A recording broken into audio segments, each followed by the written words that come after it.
bénévolat pour moi, ça a été un peu... j'ai toujours voulu aider les autres en fait.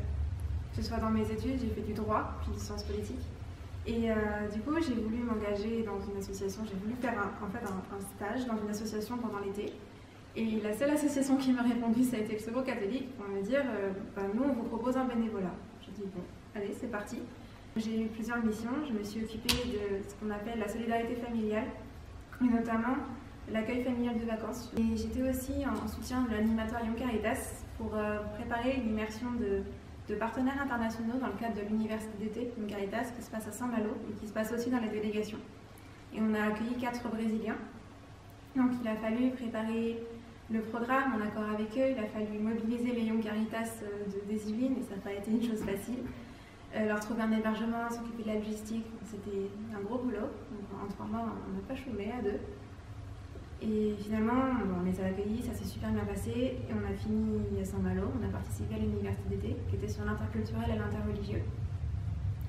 Ensuite, j'ai repris mes études, j'ai fini mon Master 2 et j'avais un stage de fin d'études à faire et je voulais le faire dans une association, forcément, pour continuer mon cheminement.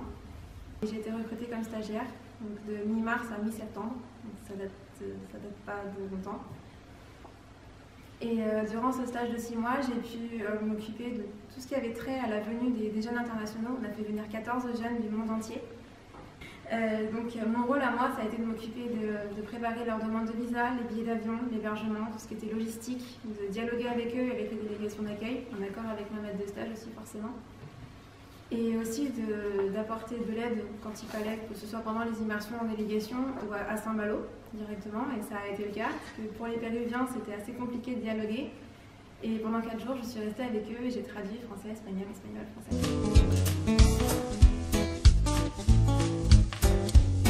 Donc l'équipe Young Caritas des Yvelines, elle est quelques jeunes, ça se compte sur les doigts d'une main, à être vraiment actifs. Et la seule activité qu'on a, c'est une activité où on fait des activités ludiques avec des enfants d'un hôtel social. Donc, ce sont des enfants qui sont de familles réfugiées, qui sont logés dans un hôtel social du 115 et dont les parents ne parlent pas forcément français, donc ils ont un gros poids sur les épaules aussi, parce qu'ils doivent traduire pour leurs parents. Et donc nous, on fait des jeux avec eux, on les emmène des fois, il y a la base de loisirs de Saint-Quentin qui est pas très loin. Donc on les emmène quand il fait beau, on fait des jeux, on fait des activités manuelles, on fait plein de choses comme ça.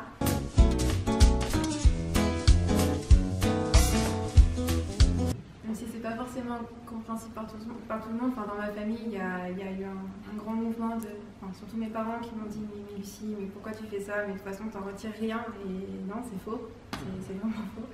Et ce qui me motive déjà à m'engager, c'est que j'aime aider les autres et particulièrement ceux qui en ont besoin. Donc les enfants, c'est des êtres vulnérables, on va dire quand même, parce qu'ils sont en construction. Et la situation qu'ils ont pu vivre au Pavillon Bleu, c'est pas facile. Ils ont dû fuir leur pays avec leurs parents, dans un pays où ils ne parlent pas forcément la langue. Se retrouver dans une école avec des enfants qui doivent se moquer d'eux parce qu'ils sont différents. Enfin bref, c'est compliqué pour eux. Et nous, on leur apporte quelque chose, même si c'est compliqué des fois de discuter avec eux parce que justement, ils ne parlent pas très bien français. Mais de voir que tout le monde est content, tout le monde s'amuse, tout le monde sourit et qu'à la fin, ils nous disent « Vous revenez quand? Vous serez là la prochaine fois ?» C'est génial.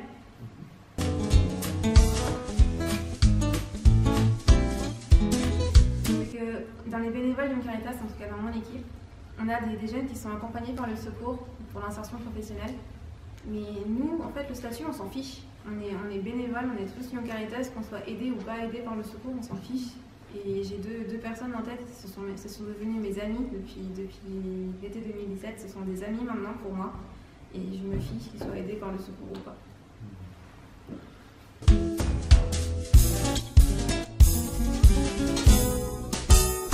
Quand j'ai commencé mon engagement au Secours catholique, mes parents surtout m'ont très mal pris. Ils m'ont dit « Mais Lucie, où est-ce que tu as mis les pieds? Tu vas finir par te convertir au catholicisme. » Bref, réaction assez négative quoi. Mais je me suis très vite rendu compte que non, c'était absolument pas ça. Enfin, si j'avais des questions sur la foi, je pouvais les poser, clairement. Et qu'on me répondait toujours avec bienveillance, même si c'était des questions que moi je jugeais stupides.